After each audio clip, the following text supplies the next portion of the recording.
대통령실과 여당이 주 호주 대사 이종섭 전 국방부 장관의 출국을 둘러싼 논란의 배후로 고위공직자 범죄수사처를 정조준하는 분위기입니다. 대통령실은 이번 사태를 공수처와 야당, 일부 언론이 결탁한 정치 공작으로 규정을 했고, 국민의힘 역시 이 전 장관에 대한 출국 금지 사실이 언론을 통해서 처음 알려졌다는데 초점을 맞추고 있습니다. 선거 때마다 있어온 여론 조작의 과정과 다를 바 없습니다. 만약 공수처가 의도적으로 수사 기밀을 흘리고 있다면 이는 매우 심각한 범죄일 뿐만 아니라 민주주의를 뒤흔드는 선거 개입입니다.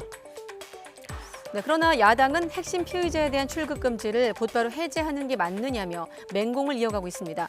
윤석열 대통령과 외교부, 법무부 장관 등을 직권남용과 범인 도피 혐의로 고위공직자 범죄수사처에 고발을 했습니다.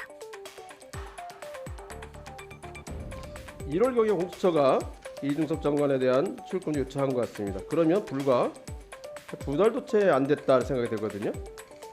수사를 시작하는 단계인데 여기에 대해서 출국금지 바로 해제했다는 건 말이 안 된다는 얘기고. 그럼 수사 일지를 한번 볼까요? 공수처가 해병대 채모 상병 사망 사건 수사 외압 의혹과 관련해 조사에 착수한 건 지난해 8월 말, 첫 강제 수사는 5달 만인 올해 1월에 진행이 됐는데요.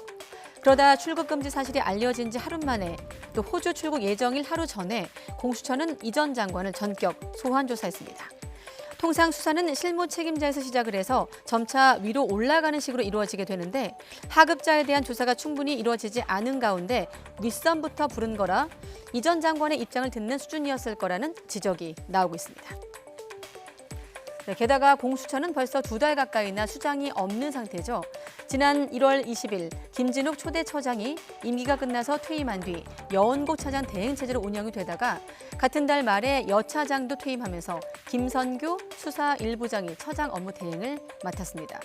하지만 또 김 부장도 이번 달 초에 사표를 내면서 송창진 수사 2부장이 다시 바통을 이어받은 대행 체제입니다.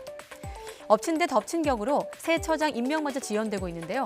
공수처장 후보추천위원회가 8차례 회의 끝에 지난달 말 대통령에게 추천할 최종 후보 2명을 선정했지만 윤 대통령의 지명은 아직입니다. 이종섭 전 장관은 조사가 필요하면 귀국하겠다는 입장인 것으로 알려져 있지만 언제쯤에야 공수처가 재정비를 마치고 이 전 장관을 부를 수 있을지, 또 부른다고 얼마나 제대로 조사할 수 있을지 의문이라는 목소리가 나옵니다.